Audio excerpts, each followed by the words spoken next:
So I am a assistant professor in general internal medicine here at Ohio State.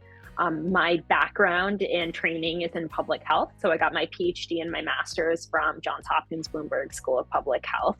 I'm really kind of just interested in how it is that we can improve measurement and methods for measuring the different facets of medicine and life that matter most to patients and their loved ones. I'm really excited to be working on this project around the use of multi-cancer early detection tests.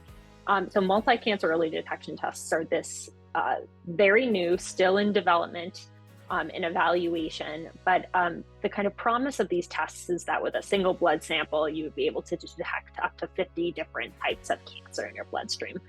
So we can imagine that that's kind of wonderful. Like if this all works out, imagine you don't have to do all these routine screening tests. It's just a little simple blood draw. But the reality is that they're so new that we don't know how well they work. We don't know if they're able to catch cancers early enough that we would actually be able to clinically intervene and improve people's health outcomes as a result. So like if we're catching, if the test can only detect cancer at a stage 3 or a stage 4, that's really not nearly as useful as it would be as a test that can detect cancer at stage 1 and stage 2.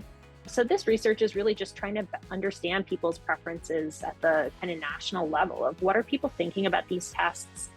Would they use them? Would they want them? And then what are the things that would prevent them from being interested? There's a lot of promise or potential promise that these tests could be used to help reduce racial disparities in terms of cancer screening. Because it's such a theoretically minimally invasive test, there's this hope that it could be kind of really broadened, sent out to diverse communities, that it would be easier to get this information from folks. But we've kind of heard that promise time and time again in medicine. So really understanding how we might go about using these tests if they are to be kind of used in medicine more routinely to actually improve health equity is another focus of the project. So this work around cancer screening and the funding through PhRMA Foundation is really helping me to meaningfully transition into applying the methods that I've learned through my training and early career experiences to the context that is kind of going to lay the groundwork for my future career in general medicine. I love academics, so my plan is certainly to stay in academics. I'm really passionate about measurement and about making sure that we're doing measurement rigorously and robustly. So I think like throughout my career long term, I want to continue to be kind of an advocate and someone who's advancing methodological contributions to how we go about measuring patients' preferences and experiences.